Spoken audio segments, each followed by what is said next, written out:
I ran into this last week. Here's what fixed it from me.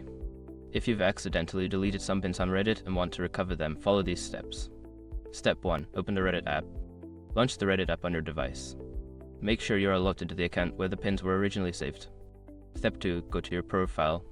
Tap on your profile icon located in the top left corner of the screen. This will take you to your profile page where you can access your saved content. Step 3. Check saved posts. Scroll down to find the Save section. This is where all your saved posts, including pins, should be located.